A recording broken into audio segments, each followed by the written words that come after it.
Hello, everyone. It is time once again for my semi-annual. I don't necessarily always buy stuff, but I have the last few years. So in this case, the second year for my GenCon haul. So GenCon was once again back in August, like it normally is. So it was this past weekend as I'm filming this. And it was back to being the size ish that it normally is. So it was a lot of walking, um, covering a lot of ground, doing a lot of things, saying a lot of things, talking to a lot of people, eating a lot of food from the food trucks. Might be a little bit before my pants fit properly again. But that being said, I did end up coming home with a lot of stuff. So I've gotten to the point where I had to write everything down with like the vendors so that I could keep everything straight. Um, so yeah, I guess we'll get into it in no particular order other than I've just got crap all around me. So yeah. We'll start with this year's purchase from Dryad Tea. Of course, I bought from them last year. I haven't even actually finished the stuff I bought from them last year, but that wasn't going to stop me from purchasing from them again, because they had new stuff. So I got uh three teas. So this is Archangels. And as always, these are their sample size. This is what they give you for a sample. So this is why I have not used up everything that I bought last year, because if you watch last year's video, you know how much I bought. And this for me is like two or three large glasses of tea per packet. So, and I mean, I drink tea semi regularly, and I mean, obviously this is sealed shut. So as long as I don't open it, it's going to keep. So yeah, so this is Archangels. Um, this is a uh fruit tea. Um, so there's that. And then this is Fairy Revel. Again, kind of another fruity tea. With this one's with blueberry and then this is another, just like last year. I like fruity teas. So this is another fruity one. This one is Innkeeper's Secret and has strawberry and blood orange. Should be good. And then I got another diffuser. I still have the diffuser I bought last year and I still use it, but this way, if I want to have more than one going at once, or if I want to do two servings, to make something extra strong flavor wise, um, I've now got two diffusers. So I got obviously their diffuser, which is really nice because it opens up really well, really easy to clean out. And then of course to keep it in place, to weigh it down, this is the fancy stone that I got. So it's not necessarily showing on the camera. It's not as muddy as it's showing on the camera. It's actually a nice colors of tan and brown with a little bit of like blue in there, and then some gray, shades of gray. So that's coming off muddier on the camera, but it's a nice color. It's a nice blend of colors in real life. So that was Dryad Tea. And of course, I will try to put links to any of these vendors as possible. Frederick's Engravings, of course, I got this ring last year, but I went and got a paint touch up. So really quick and easy for them to do. And completely no cost. It's included the cost of the original purchase of the ring. So as long as I have the ring, if I come across them, not at Gen Con, but anywhere, any convention, and it needs a touch up, they're happy to do that. Or, even if I want to change the color, they will do that too. But I just kept it with the white because I like the white. So, but yeah, and then the ring itself it's got a few dings and some a little bit of wear, but it's actually looks practically brand new, and I wear this almost every single day. So I cannot say enough about the quality of this particular ring. So a little bit of just kind of fun giveaway stuff that I got for, because they're vendors. You stop by and you listen to their spiel about their game or whatever, and sometimes they'll be like, here, take this, not just a business card, but they'll be like, here, take a sticker, have a bookmark or whatever. So in this case, XYZ Game Labs, which I actually did an interview with them on behalf of the Five Ish Girls podcast, which working on all the audio I got now, so hopefully that will be up eventually. But they had two booths. They had one in the vendor hall, and then they had one in the big hall that's like halls B through like whatever, where you have like your Magic the Gathering tournaments and your Pokemon tournaments and like your miniature type games. But they were showing off their new game, Bigfoot Racer, and the actual Bigfoot was there, like the monster truck, the OG Bigfoot was there on display, and they were showing off their game. But the game wasn't for purchase yet because they're still doing testing, play testing. So they were taking pre-orders, but in the process, they were probably you could spit it and win all sorts of things. In this case, I got some temporary tattoos, so I'm not sure what I'm going to do with these. I may give them to like my cousins. So the boys, or maybe I'll give them to Chauncey and he can give them to his friends. That they were all fans of Bigfoot when they were kids. I don't know. But yeah, so you got Bigfoot, you've got Snakebite, you've got Bigfoot again, you've got Miss Bigfoot, Bigfoot 5. So yeah. That's cool. And then they were also promoting their expansion to their game, Arch Revels, which is essentially a knitting game. But they there's going to be a campaign on backer kit.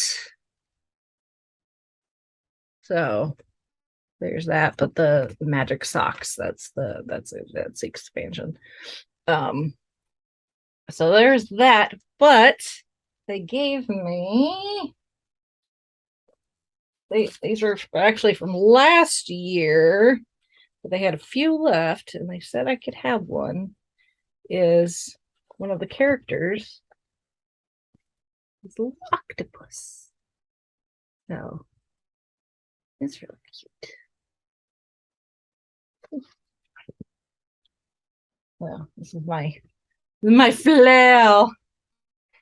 Another booth that I stopped by and checked out their game is this game called Haunt Your House. And it's a tabletop game that works alongside this app that you use on your smartphone or tablet. So it involves AR, augmented reality. So when you put your device or whatever, well, use the app, the board game, stuff happens on your actual physical board game. So I thought that was really cool. But they're going to be on Kickstarter, so you can check that out. But I got some stickers that I put somewhere. I don't remember. Oh, there we go. I have some stickers. I'm not entirely sure where I'm going to put it. I have options. But these are some of the characters that are in the game. So obviously, classic kind of spooky monsters. So we got Grins the Ghost and Sir Harry Chestershire and Slim Grim. So again, not sure what I'm gonna do with those, but I put stickers on all sorts of crap. So I've got options. Okay, another pin that I bought was from a gal called Jennifer Brozek. Whoops, as I throw crap all over the place. And not in a cool way. Not like that Sarah Scribbles cartoon where she's walking in to the store with the fur coat on and just throws money everywhere. Not cool like that. So I had Jennifer's business card somewhere. What did I do with it? I've got so many business cards I picked up. It's not even funny. Because I got to the point where I got to Sunday and I was just so tired. Everything hurt. And oh, there it is. And I was like, I really wanted to talk to some people in like the artist and author alley. I was just so tired. It was like, if I stop and or sit down, I'm never moving again. So I just walked up and down. I was like, you have a business card? Great. I will be in touch. In some places they were completely on business cards. So they were like, here, my socials, take a picture. I was like, perfect. I will take a picture of your post-it note. That works too. So but anyway, this is the at least the booth that I made this purchase from. Although I think she said that she was actually selling these pins on behalf of a friend of hers that wasn't able to come. So I guess if you really want this pin, I guess still contact her and see if you can get in touch with the person that actually has them. I don't know. Anyway, it is this pin right here. But obviously, if you know Good Omens, especially the adaptation they did on Amazon a few years ago, they got Aziraphale and Crowley at the very end of the last episode where they're toasting each other to a job well done, avoiding the apocalypse, and it's two worlds. So, I love Good Omens. I'm working on a Aziraphale cosplay that I might get done by the time season 2 comes out. Okay. Rolacrit, who is now the official manufacturer and seller of GenCon's merchandise, along with Catan. And I bought this t-shirt, which is actually from last year, but they still had some left. Because I didn't necessarily want something that was dated with this year's con. So Hoosier GM. Because this is Indiana, so we're Hoosiers.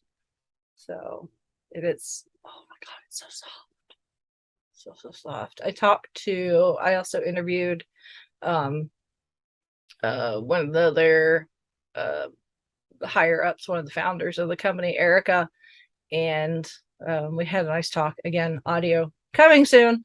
And one of Roll of Crits main things is offering gaming related merch, t-shirts and hats and stuff that are really high quality, stuff that's going to last you a long time. And this is a really nice shirt. So super soft. I love it. I've already actually worn it once. So it's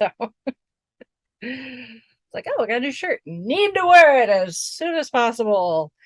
So yeah, you can check out their stuff online. Again, I'll have links to as much stuff as possible in the little description box. And let's see here. Ooh.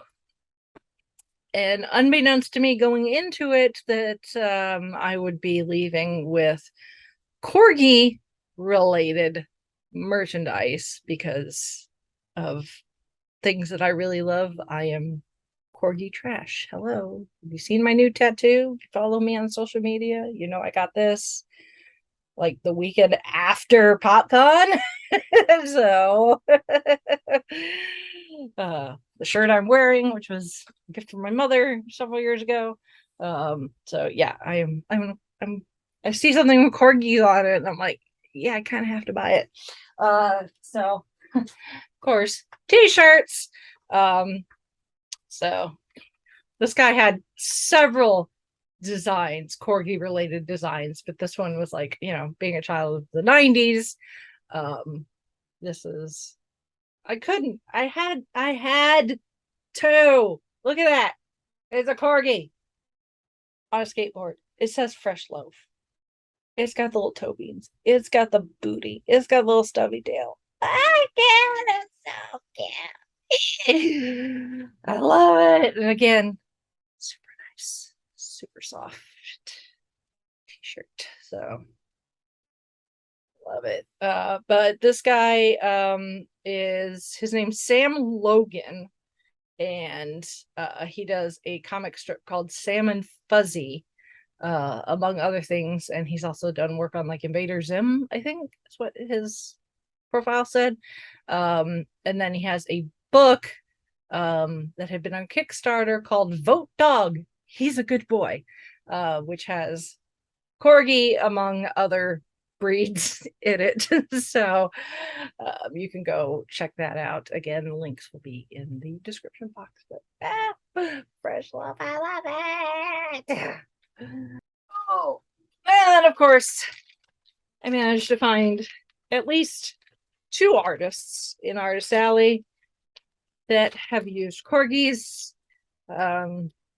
In this case, this artist, her name is Andrea Raddick. I hope I'm pronouncing that right. She was one of the ones that was out of business cards, so I just took a picture. But look, oh look, corgi, like I don't know my D&D classes that well, but I think that would be a paladin. I think with armor and the big sharp thing in the thing and all that. So someone correct me if I'm getting the class wrong, but just I looked at it and it did, just the word paladin came to mind. So that's what I'm calling it. But either way, it's really cool. It's a corgi. Yeah, I love it. So badass corgi. So then she signed it there in the corner. That's cool. So obviously I need to get a frame for that. And then this one is by an artist named Lauren Brown, and it's the Pixie Cavalry. Says anyone who thinks corgis are cute has never had to face down the Pixie Cavalry. It's like happy corgi, badass corgi. So, and I forget which game she said this is from, but this is an actual card from an actual game. But I can't remember which game she said this is from. And of course, she signed it right there. So I need to get framed and find space on the walls somewhere for it to go. But if you know the kind of folklore with the Welsh corgi, is that they were back in the day were essentially the transportation for fairies. So fairies would ride the backs of corgis. So it's very very appropriate and sticks to the legend. So, but yeah, it was like I gotta have it. It's like I will take that one, please. Okay.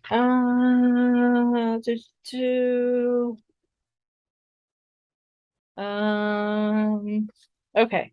One last thing that I paid for out of my own pocket was that Funko Games. I love. They're amazing. Funko Games. They're awesome. They have now released a Goofy movie board game. And in celebration of that, they had Bill Farmer and Jason Marsden at GenCon on Saturday and Sunday to sign autographs, take photos, that sort of thing. They had a special ticketed event too that unfortunately by the time I realized that I could fit it into my schedule, it had sold out because that would have been cool because they were going to have like a smaller VIP signing, and then they were going to show the film, which that would have been really cool to be with a bunch of people singing Powerline. But whatever. So I had to deal with the Gen Con crowds and go meet them at the Funko booth in the vendor hall, which ended up not being that big a deal as far as line size or whatever. So I got a copy of the the movie poster, and Bill signed it here. So it says, Rachel, best wishes from your pal Bill Farmer, aka Goofy. And then Jason signed for Rachel, stay goofy, your pal Max, Jason Marsden. So and then I got a photo with them too. Actually I have several photos with them because the guy helping man the booth was all like, do you want me to take the picture or do you want to take the picture? And I was like, I have no selfie game whatsoever. I'm awful at taking selfies. And Jason was like, I'll do it. So I just handed Jason my phone and he just started snapping away even before I was standing there with them. So if you go on the Five-ish Fangirls Instagram, you will see the series of photos that Jason ended up taking while he was holding my phone. So crazy man. So but it was lots of fun. It was really cool because Bill Farmer, obviously he's been the voice of Goofy for a long time, is quite regular on the convention circuits. He's right up there with like a lot of the other voiceover artists that you tend to see at conventions. We had Maurice LaMarche to PopCon last year. A lot of anime voiceover artists and stuff. Jason, not so much, and you don't normally see them together unless it's a Disney specific event where they're like, oh, let's get Goofy and Max together. So it's the opportunity to get them both together at the same time, and get their autographs and a photo with them together was really cool. So yeah, so that was pretty fun. So that is everything that I either paid for out of my own pocket and or was just stuff that really kind of anybody could get if they just went to the booth and talk to people, and in return they'll be like, hey, take these stickers or take these temporary tattoos or whatever, stuff that they like to hand out to people to kind of, so when people get home and see it, they'll be like, oh yeah, that was that company. Oh, I should look up and see if I can order that game or whatever, or back that Kickstarter, or that sort of thing. So it's a marketing technique that helps keep brands in people's minds, because we tend to be very out of sight, out of mind. So if you have this thing that you're looking at later, it'll be like memory, and you're more likely to potentially become a customer or whatever of whatever that brand is trying to sell to the public. So that being said, I do have stuff that I did not pay for. Well, let me do this one first, from eBay. Because this is again something anybody could have got on the vendor floor, because all you needed to do was have an eBay account and follow them on Instagram, and then eBay was like, here you go, have a free game. So yeah, this is not anything like super exclusive. Obviously it's GenCon exclusive, but I could go unfollow them now, and they're not gonna like show up at my doorstep and be like, give us back the game. So yeah, they give out this game, which might be for purchase at some point in the future, but right now this is just the version they were giving out that is for promotional purpose only, not for resale. So, which is kind of funny when you're talking about a game that's about selling stuff on eBay. So, but obviously we haven't opened it yet because we haven't had time to actually play anything since Gen Con ended. But that should be fun. But along with the game, I also got this pin, which obviously kind of appropriate. You got a dragon, kind of looks like Genevieve, the Gen Con mascot, red, or could be Smaug, who knows, with its horde of goodies. In this case it's like gold, but then there's some dye in there and some cards that maybe could be like Magic the Gathering cards or the like. And this was actually part of the Gen Con Pin Bazaar, which is a program that they've had going on for I don't know how many years now, but they have a number of pins that you can only get from certain vendors, and if you get them all, then you can go to a designated location and there's like a final pin that you can get, and then some of the pins you can just purchase straight from the vendor. Some of them are gift with purchase. So in this case the eBay one, it was gift with purchase. In this case following them on Instagram. So that came with the game, and I didn't realize what this was until I got home. I thought maybe it was just a really fancy business card. No, it's a gift card for an unknown amount until I was able to go online and punch in the number, and it ended up being for $10.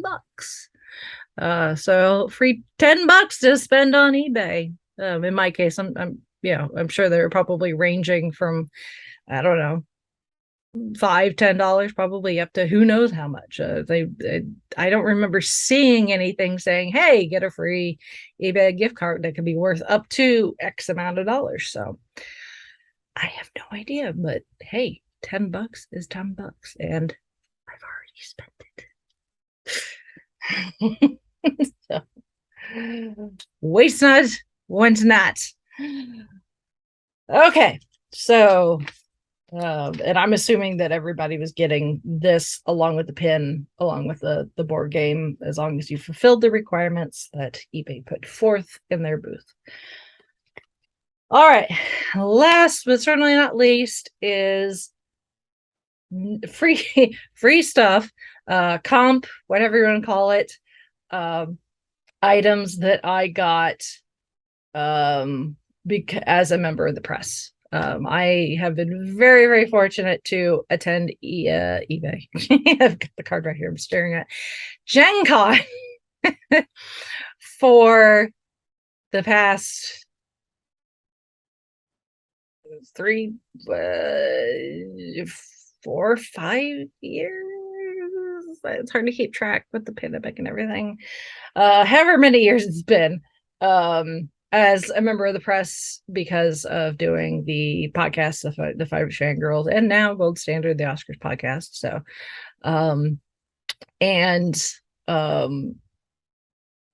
obviously going into it is,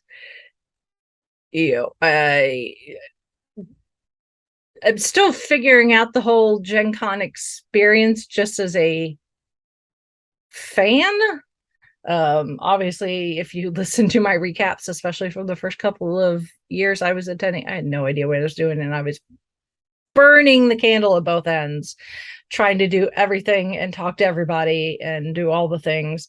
So having to learn from unfortunate experience that you can't do everything at Gen Con. Unfortunately, you have to pick and choose your battles, essentially. But going as a member of the press, which again I'm very, very grateful for, because I know badges to attend Gen Con are not cheap, so I'm already getting a heck of a deal by getting to attend essentially for free. But obviously Gen Con has my information related to the podcast. So I get a lot of emails from the different gaming companies all year round, but especially going into Gen Con, I will get more frequent emails saying, hey, we're going to be at Gen Con. This is our booth number or whatever. These are the games we're bringing. In some cases, it's just stop by if you want to check them out. In some cases, contact so-and-so if you want to do a demo, so we can reserve a slot for you. In some cases, it's like, go ahead and reserve a slot. It just depends on the company.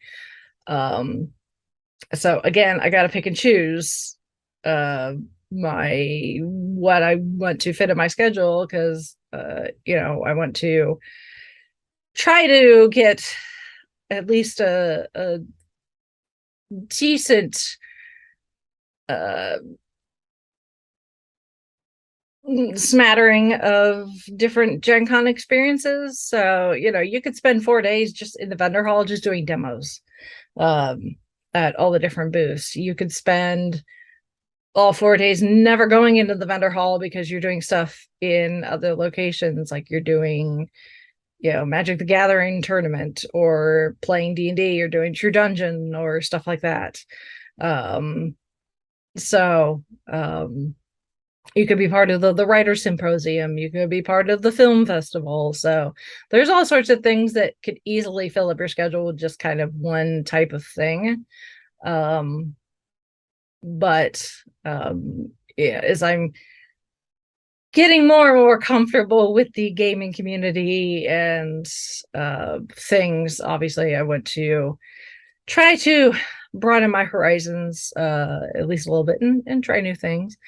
So I was like, okay, I'm gonna do and yeah, obviously I need to think about our show, the podcast, the Five Fangirls, and what our listeners may want to hear about. So I picked uh, certain vendors with the certain games, either certain IPs or whatever, that I thought our listeners might be interested in hearing about. And um, so I was like, okay, I'm going to do all my interviews on Friday, if I can. And that way I can just knock those out, and then I don't have to worry about, like, okay, if I'm doing a game, if it runs over, I don't want it to run over and then be late for an interview, because that's just rude. Um, so, or vice versa. So I scheduled all my interviews for one day, and then did like all my gaming and stuff on another, and then left a day for me to do the vendor hall. So like I said, I did XYZ Game Labs to learn about the Bigfoot game. I talked to Erica from Roller Crits. So I did, that was fun.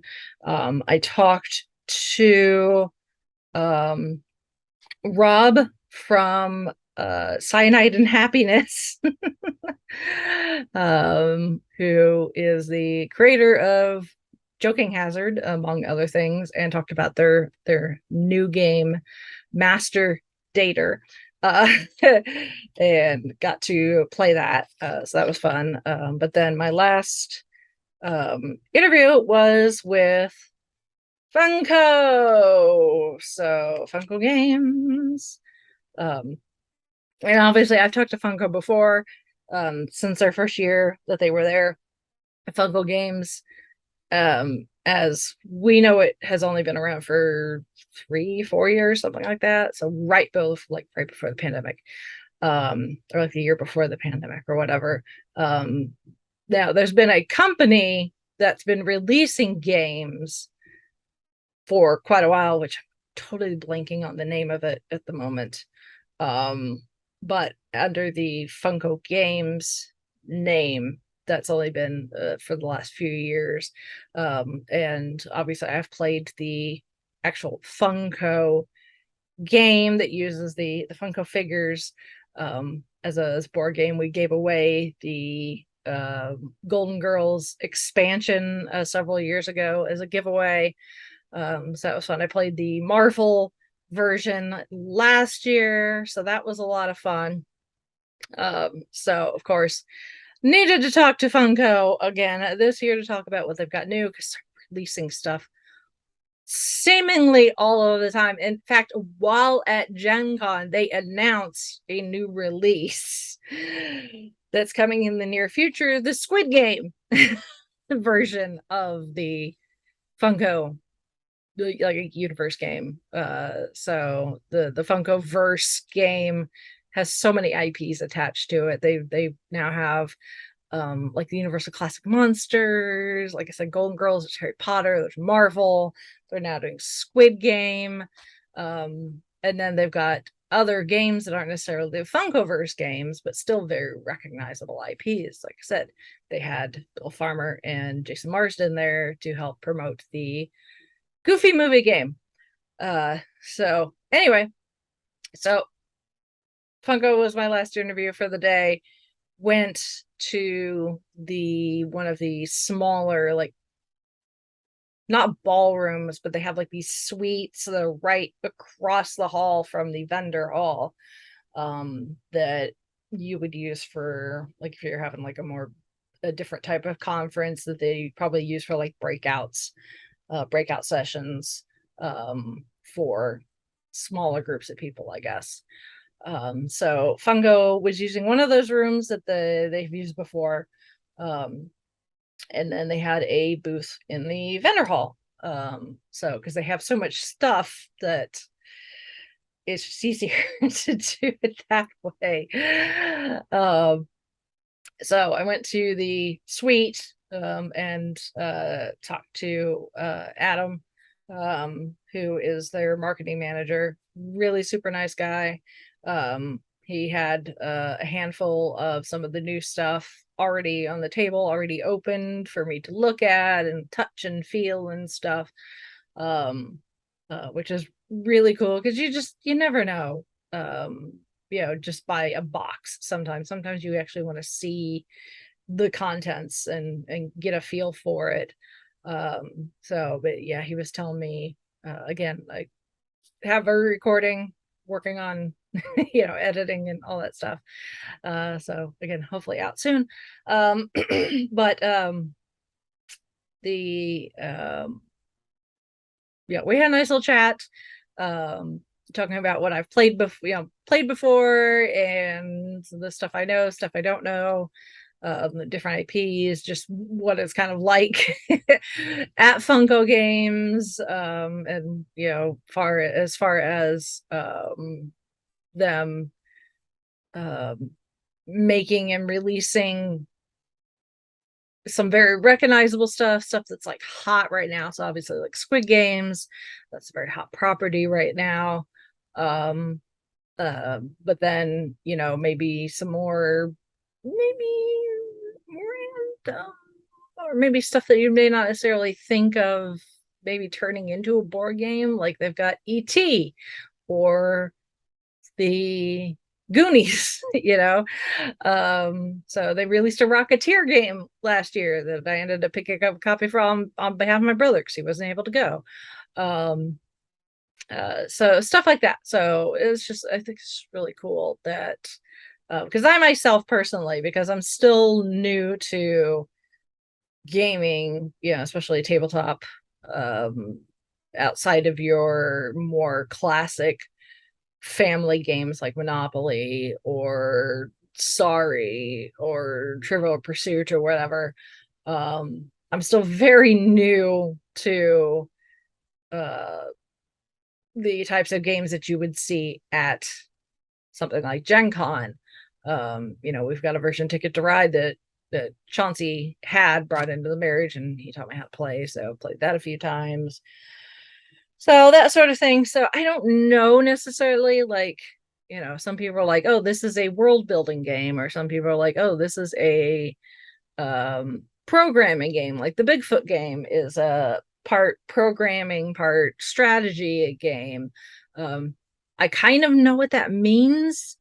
But at the end of the day, I don't necessarily have a preference. Like some people are like, oh, I really like collaborative games, or I really like working by myself against other people, that sort of thing.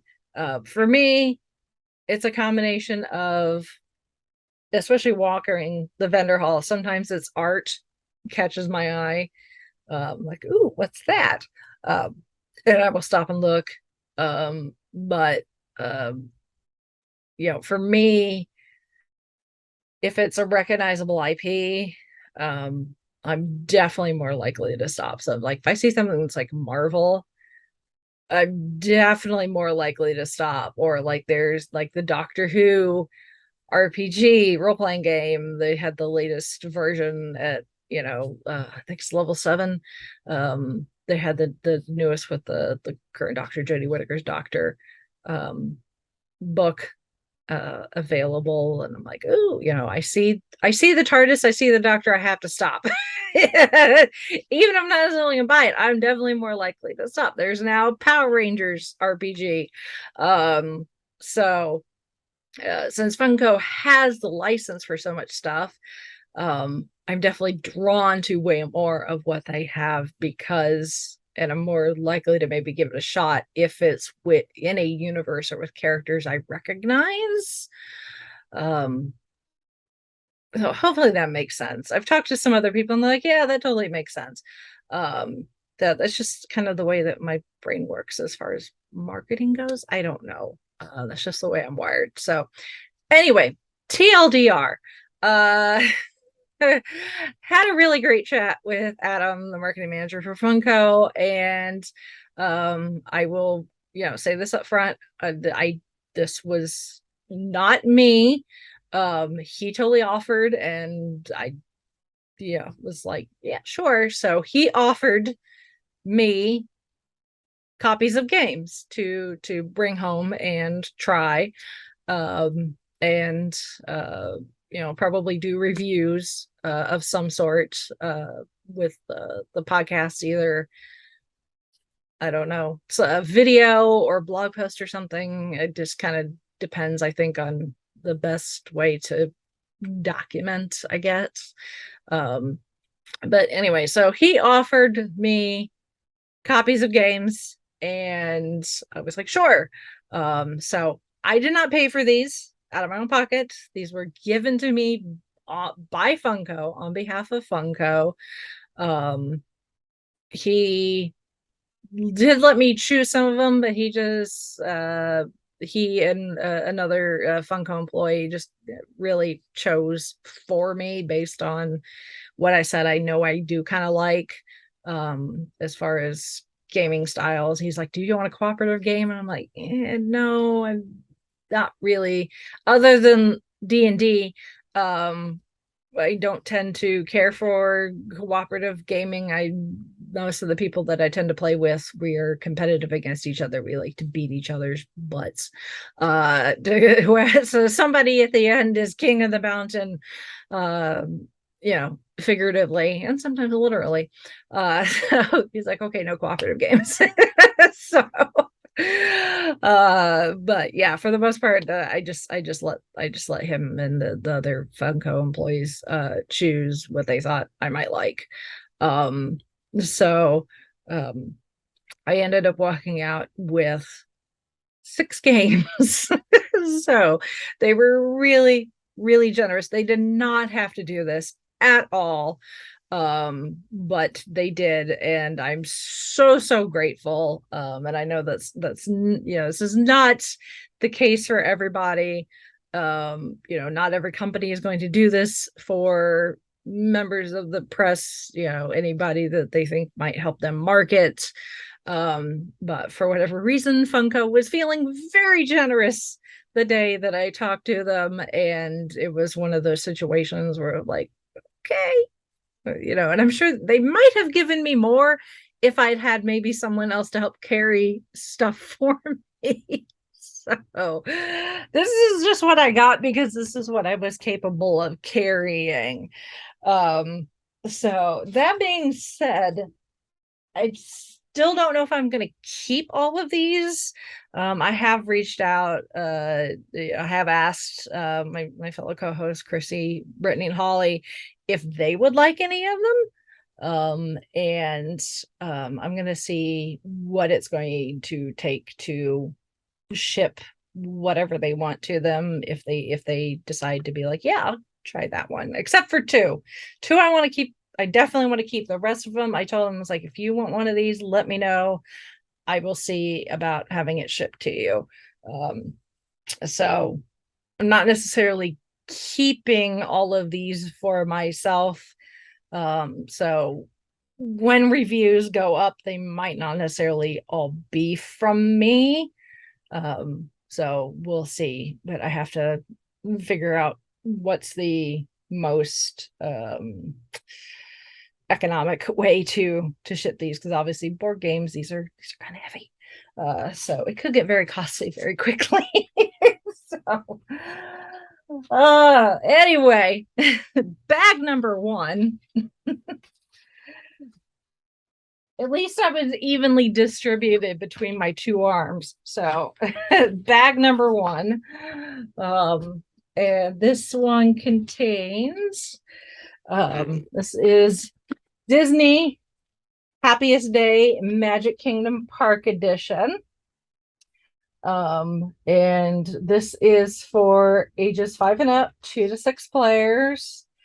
And this is the back, so you can read the description there.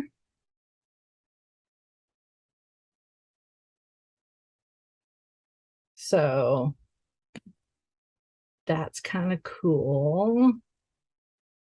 I'm sure if you're familiar with the Magic Kingdom park, it probably will make more sense. So if you haven't been to this particular theme park, like if you've only been to Disneyland, obviously it's going to be a little different, but you probably still get the gist. But if you've never been to a Disney park, might still be fun, but some of the details might get lost on you as far as like the geography and stuff. So, but it's very, very cute as far as the artwork is concerned. Um, Here's a earworm for you all. So sorry, not really. It's a small world after all. So this is a game for ages 4 and up, 2 to 6 players. One of my friends, fellow Disney fanatic, Sarah, said that this game is actually lots of fun, so she has played it, so that's good. And then here's the back. It is the happiest cruise that has ever sailed. So it looks like kind of maybe a matching I Spy type thing. So but we'll see. We shall see. Again, none of this stuff has been opened yet. So there's that one. And then the last one in this bag is the Haunted Mansion Call of the Spirits Magic Kingdom Park Edition. Again, if you know your Disney parks, you know that the Disneyland version is different than the Magic Kingdom version. Magic Kingdom version is in Liberty Square, and the Disneyland version is in New Orleans Square. So and then the international parks, it's even more different. So but this is for ages 8 and up, 2 to 6 players. And it's got the little sticker there because Disney World is celebrating its 50th anniversary this year. Here's the back. We've got the hitchhiking ghosts that glow in the dark, which is so cool. Look at Madame Leota. And one of the the paintings from the stretching room, one of the singing busts. So this is I love the Haunted Mansion. It's one of my favorite attractions of all time. So that's very cool. And then other bag, just as full. We've got the Wild Ride Wilderness. You wear hats or glasses, best remove them.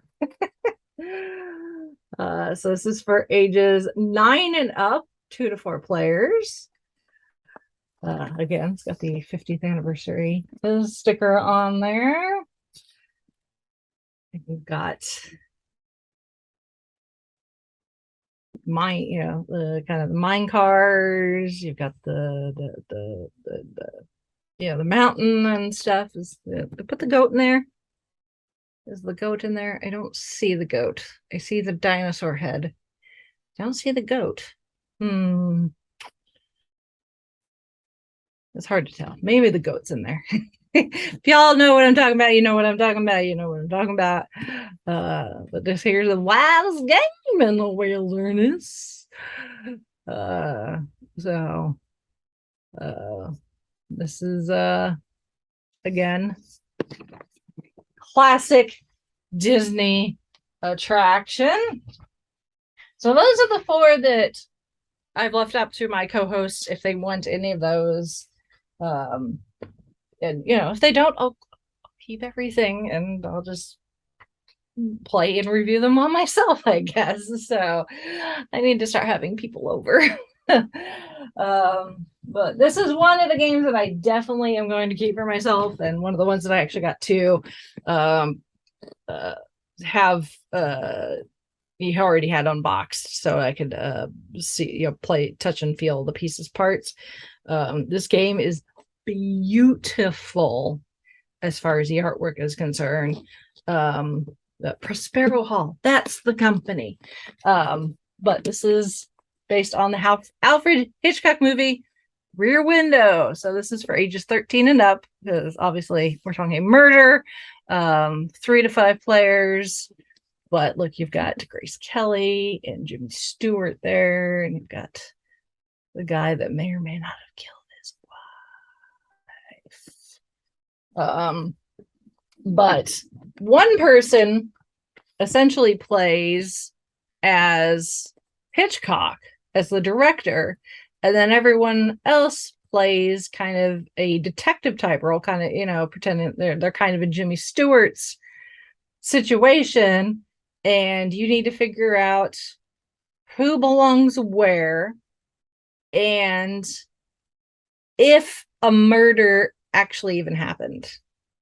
So just, depending on what Hitchcock decides to set up, there may not have been an actual murder at all. You may have just been imagining things. Or maybe a murder did happen. In that case, you need to figure out who did it.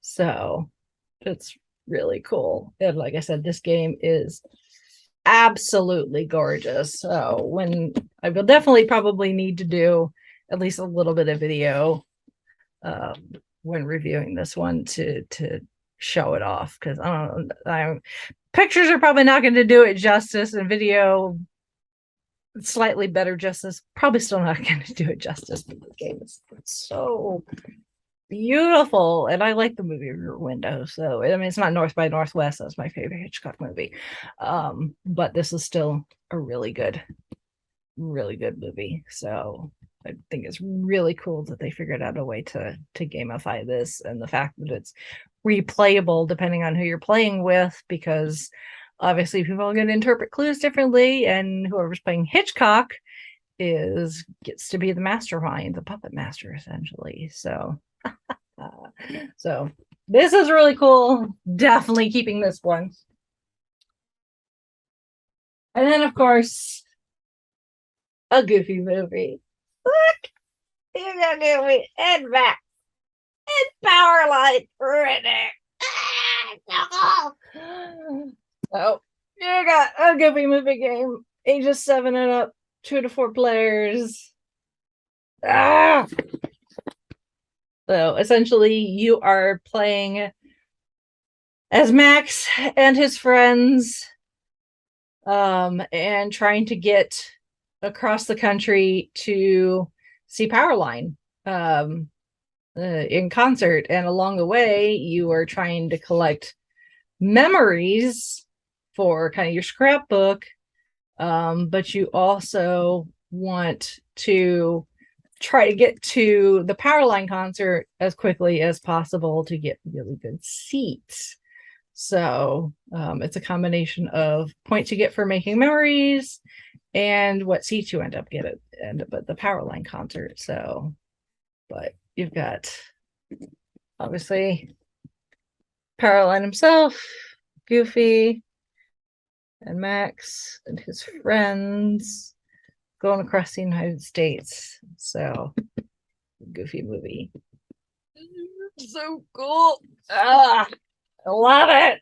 So, and I just saw today Disney announced that at Mickey's Not So Scary Halloween Party, which is the Halloween party that takes place in the Magic Kingdom in Florida, they're going to have Max, everything's backwards, Max dressed as Powerline as a character meet and greet at the Halloween party. That is so cool. I kind of wish I could go.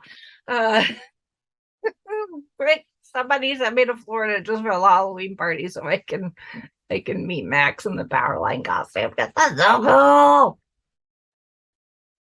Did I mention I have both the Powerline songs on my phone? I listen to them on repeat quite a bit. Eye to Eye and Brain Fart, the other movie. Notice Me. The song that Max lip syncs to. So yep. That one I'm keeping too. And then as a kind of a little bonus, I got the pin, the matching pin. Again, part of the pin bazaar. Got power line. It's all covered in glitter. Oh, I would go to the Halloween party and just have this pin pinned to me, and then I see Max, I'd be like, Max, look, I like Powerline too. Anyway, that is my GenCon haul, if you want to call it that. A combination of stuff that I paid for out of my own pocket, stuff that anybody could have gotten, did, if you stopped at the same booths as I did, and then obviously the overly generous amount of essentially review stuff that I got from Funko Games. Again, I cannot thank them enough for being so generous. And hopefully, as soon as I can get people to come over and have game night or 2 or 12. I mean, because some of these games, if I do end up keeping them, like the It's a Small World and the Happiest Day, like the game play on those is supposed to be less than a half an hour. So obviously we could play multiple games in one evening if we only wanted to play one game once or twice. But if we end up liking a game and want to play multiple times, we're going to need to do this over multiple nights, which darn, I have to hang out with people I like and play board games. Whoa, is me. The only thing is, I wish I could hang out with my fellow podcasters and play some of these. It'd be so nice if I could get together the fangirls, especially, and do the Disney ones. I sent a message to Nick and Zan, my co-hosts from Gold Standard, and I was like, I really wish I could play Rear Window with you guys, but it's in person, but it's not possible. I mean, Zan possibly, because she's in Ohio, so she and I could team up together maybe at some point and play with our respective husbands. But obviously, Nick is all the way in Italy, so that's hard. So I guess whenever Nick gets to come over here, hopefully we can squeeze in some time to play some games. So, but I do have friends that are local that would be willing to come over and hang out. We'll have snacks, a bunch of snacks and drinks, throw on cheesy 80s movies on in the background for background noise, or maybe the 80s playlist on Spotify or something, and just have an evening of it. So who knows what's going to happen. So right now I need to finish recovering from Gen Con. I'm still very tired. So thankfully the blisters I started to develop on my feet seem to have gone away and not getting worse. So that's a big win. We will call that a big win right there. So yeah, like I said, I will try to put links to as much stuff as possible in the description. And I guess if you decide to purchase any of these, please, if you think about them, let them know that the Five-ish Fangirls sent them your way, sent you their way. God, I'm so tired still. The fact that I had to go right back to work and I've been working. Oh my goodness. Oh, Gen Con, why do I let you do this to me? Because it's fun. Because I get to do things like try a LARP for the first time and eat from food trucks, eat stuff that I normally would eat off of food trucks, and meet people that I would normally get to meet because they're not local, because Gen Con brings in a lot of people, not only across the US, but internationally. So I've met some really cool people. I got a lot of business cards of people I need to follow up with. Oh my goodness. But yeah, Gen Con 2022. Gen Con turns 55. This was the 55th Gen Con, or at least the 55th anniversary of Gen Con.